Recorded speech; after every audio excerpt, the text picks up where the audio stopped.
Okay, now let's go from the bullpen for a second to the starting rotation. Now, obviously, the starting rotation is going to be a little different this year. It's basically four of them remain intact with Tim Lincecum, Matt Cain, Madison Bumgarner, and Ryan Vogelsong. Barry Zito, of course, will be now with Jonathan Sanchez gone. Zito will be the leading candidate for the number 5 spot going into spring training. The thing is, look at the rotation for a second. Trading Sanchez, the organization, it was hard for Sabian to do, I think, to trade Sanchez. This organization loves Jonathan Sanchez. They love his stuff. They love that he threw a no-hitter against the Padres a couple of years ago. Pitched that big game the last day of the season in June 2010 to get us into the playoffs. But was this the right time to trade Jonathan Sanchez?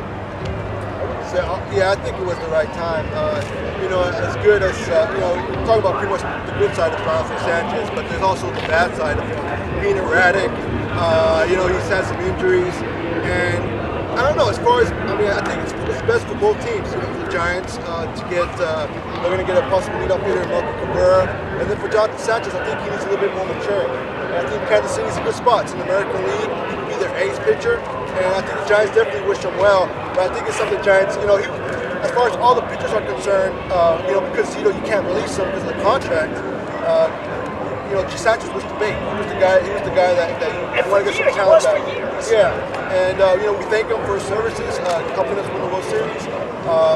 Although he didn't do that great in the postseason, but he did win that last game to clinch the NL West. The no-hitter, and the job the plaque over there on the walkway. But for the most part, I think it was a good deal. Yeah, thanks, Sanchez. Seriously, thank you to Jonathan Sanchez for his contributions. But Ben, the thing is, do you think? Basically, first of all, he was really, if you were going to trade a starter, he was the only starter you could trade. They weren't going to trade Timmy or Matty. Bumgarner's just coming up and starting to prove himself. And Zito, like Dave mentioned, really can't trade because of the contract. So he was basically the only option. Yeah, I remember talking to, I think it was you prior to getting traded, and I actually said Sanchez might be a good trade chip.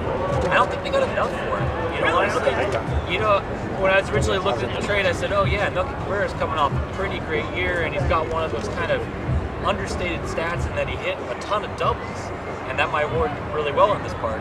But, the thing with Sanchez is he's a little bit of a wild card, but he's still the kind of pitcher that if he gets his mind right, he can be one of the best pitchers in the major league. He has some of the best stuff. Absolutely. That's why the Giants held on to him for so long. But let me ask you, you mentioned, you brought up a good point, Ben, and that is that you think the Giants didn't get enough for him.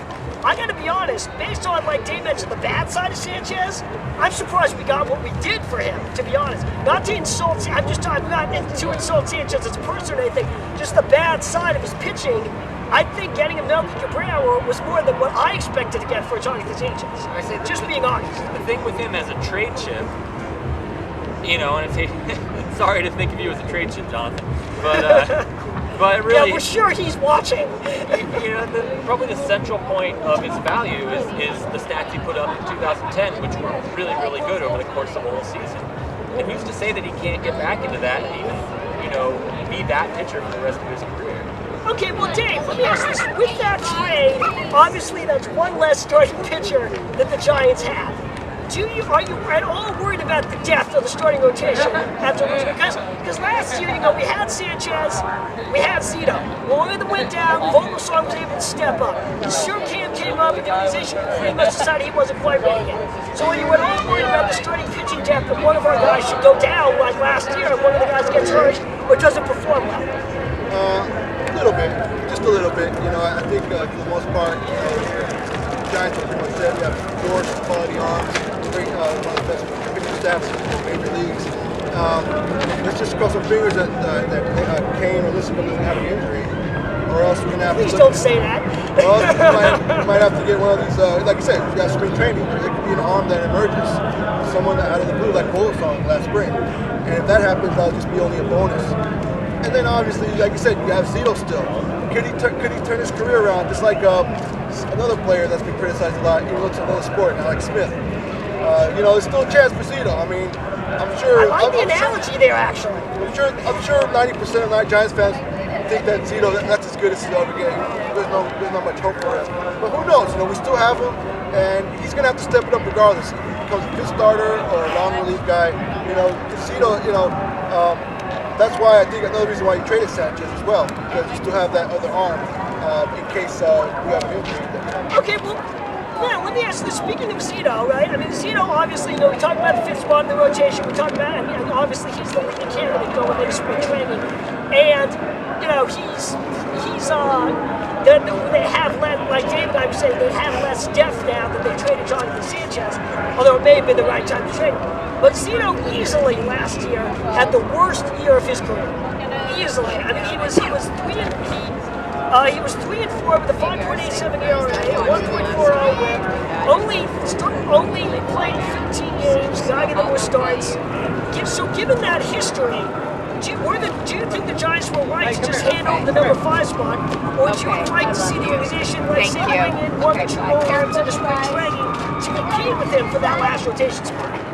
I'd like to see a little pressure on Zito. I think the guy needs some motivation. He really does. I think that's kind of one of Zito's issues. He's actually probably too much in his own head, but I think if he came to the park every day saying, I got to fight for this 5th spot, then maybe you'll see what we need to see out of Zito. And especially now that they don't have the minor league depth that they had when they had Wheeler. I'm not Tim sure. Alderson and those guys. Yeah, I'm not sure if Zito feels the pressure that, in my opinion, he needs to feel. I'd like to see them bring someone else in. Let me bring this up to you now. Obviously, this guy signed. I'm not sure this guy hasn't signed yet. I was thinking about pitchers who maybe the Giants could bring in the spring training to add a little more depth to compete for the number 5 spot. I doubt this would ever happen. But what about a guy like Lavon Hernandez? Yeah, this guy. Wait a minute. Before you laugh me off the set, before you laugh, let me just bring this up. Okay. Hernandez, number 1, is a former Giant. He knows how to pitch in this ballpark. Number 2, he's a former World Series MVP, right? Number 3,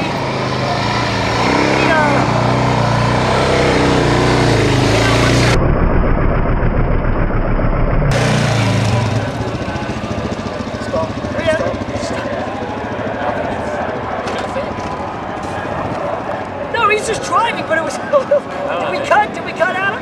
We got cut? We're gonna have to edit that. Let's go ahead and cut. Let's cut. Cut. Press the